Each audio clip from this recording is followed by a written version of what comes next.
এই সংক্রান্ত কোর্ট বলেছেন inquiry can go as on, inquiry যেমন চলছিল, ডিসিপ্লিনারি কমিটি যা সিদ্ধান্ত পরবর্তীতে নেবেন সেগুলো তারা নিতে পারেন। কোর্ট এটাতে কোনো স্টে অর্ডার দেবেন না এবং পরবর্তীতে পুজোর পরে আরেকটি শুনানি ডেকেছেন।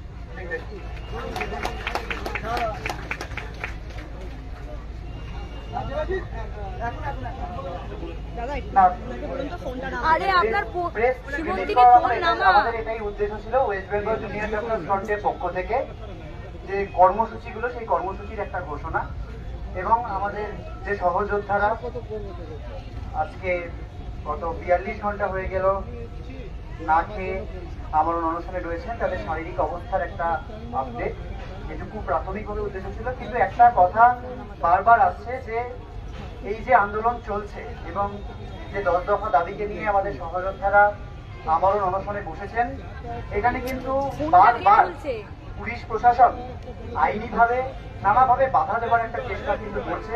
আপনারা প্রথম দিন থেকে দেখেছেন এখানে সামান্য অনশনকারীদের যে সামান্য স্নান করা বা বাথরুম যাওয়া, টয়লেট করার যে ব্যবস্থা, সেটা করানোর জন্য আমাদের হুইল চেয়ারে করে অনেক দূরে নিয়ে যেতে হচ্ছে। এখনো বায়ো টয়লেটের কোনো রকম ব্যবস্থা তারা করতে দেয়নি, তবু কোনো রকমে আমরা প্রাথমিকভাবে ব্যবস্থা করেছি।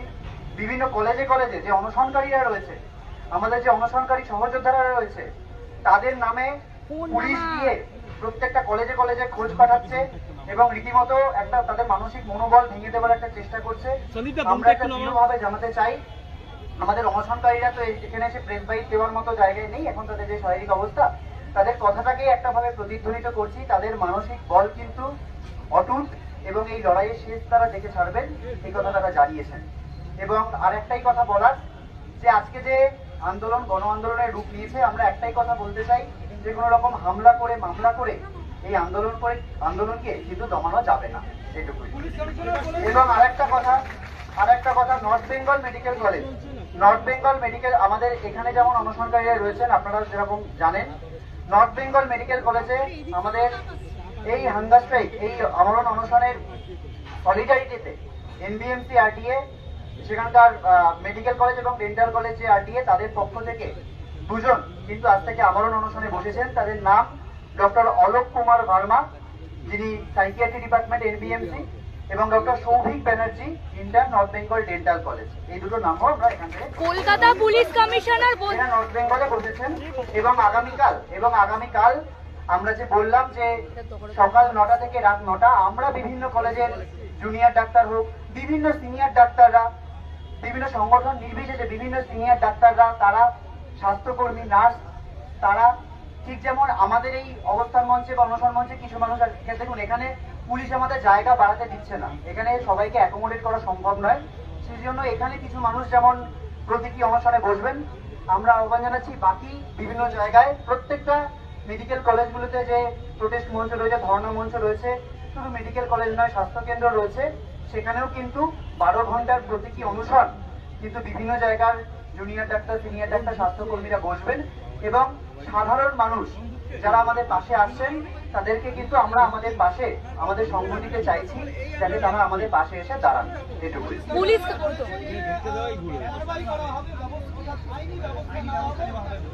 সেটা তো আমরা আইনি ব্যবস্থা কি নেওয়া হবে আমরা সেটা দেখতে চাই।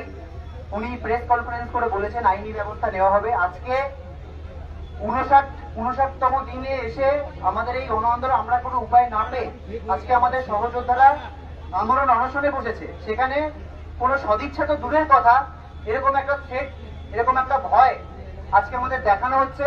আমরা দেখতে চাই কি কারবাহি, আপনি বললেন যে কারবাহি নেওয়া হবে বলা হচ্ছে, কি তারা স্টেপ নেন আমরা সেটা দেখতে আগ্রহী, সেটা আমরা দেখতে চাই যে তারা কি করতে চান।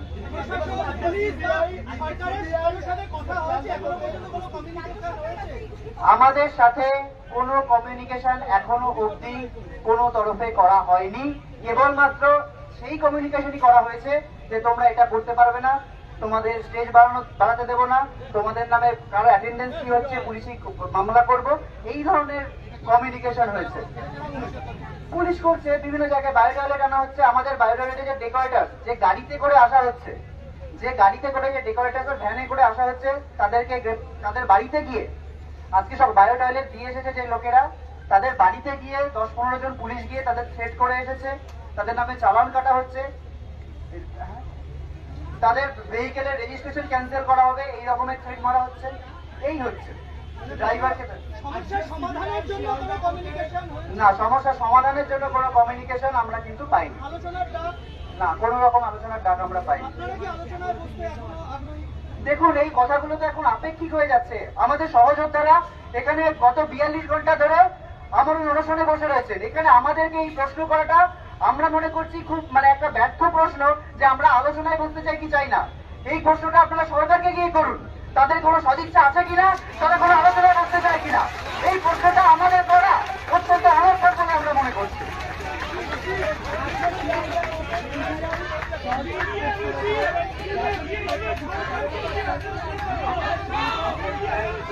একটু আসতে বাকিরা একটু আসতে প্লিজ, শেষ হয়ে যাক।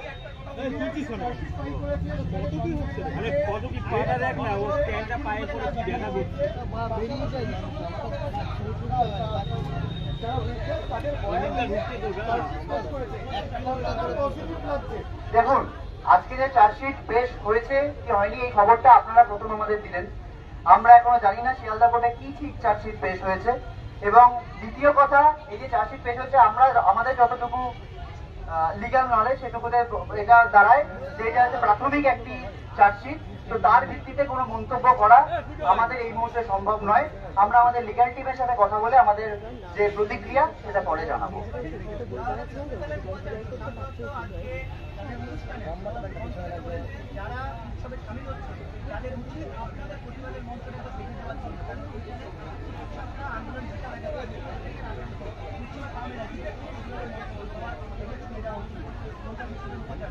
দেখুন, আমরা কিন্তু নিজেরা এই কথা বলতে পারি না যে আপনারা কেউ উৎসবে যাবেন না, উৎসব থেকে বিরত থাকুন। কেননা এই ন্যারেটিভটাই কিন্তু চালানোর চেষ্টা হচ্ছে অত্যন্ত সুচতুর ভাবে, যে উৎসব বনাম প্রতিবাদ। রাজ্য জোড়া উৎসব চলছে এবং তার এবং এবং এবং তার বদলে আমরা নাকি উৎসবে কাউকে যোগদান করতে দিতে চাই না। সেই জন্য এরকম একটা প্রোগ্রাম বা অনুষ্ঠানের মতো এরকম একটা জিনিস আমরা করছি। আমরা বারবার বলতে চাই, আমাদের কাছে আর কোনো পথ খোলা ছিল না এবং প্রতিবাদী আমাদের কাছে এই মুহূর্তে উৎসব। সেই জায়গা থেকে আমরা কিন্তু এই পথ বেছে নিয়েছি। এবং সাধারণ মানুষ যদি মনে করেন তারা উৎসবে পা মেলাবেন এবং তার সাথে আমাদের এখানে আমাদের যে প্রতিবাদের উৎসব, যে বিচারের জন্য যে আমাদের যে প্রতিবাদের ভাষা, তার পাশে দাঁড়াবেন, এটা তো সাধারণ মানুষ বলবেন। এটা আমরা আলাদা করে ডাক দিতে পারি না। এই জায়গা আমাদের নেই, কেননা এটা আমাদের আন্দোলন নয়, তো এটা সাধারণ মানুষের আন্দোলন, গণ আন্দোলন। সাধারণ মানুষ, আপনি যেরকম বললেন কলকাতা বিশ্ববিদ্যালয়ের উপাচার্য বলেছেন, এরকম বহু মানুষ আমাদের কাছে এসে রোজ বলে যাচ্ছেন। তো এটা প্রত্যেকে দেখুন, মানবিকতা তো সবার জায়গায় রয়েছে। সবাই তো এই রাজ্য সরকারের মতো অমানবিক এরকম আমরা মনে করছি না, যে এতক্ষণ পরেও তারা শুধু থ্রেট ছাড়া আর কিছু দিতে পারছে না।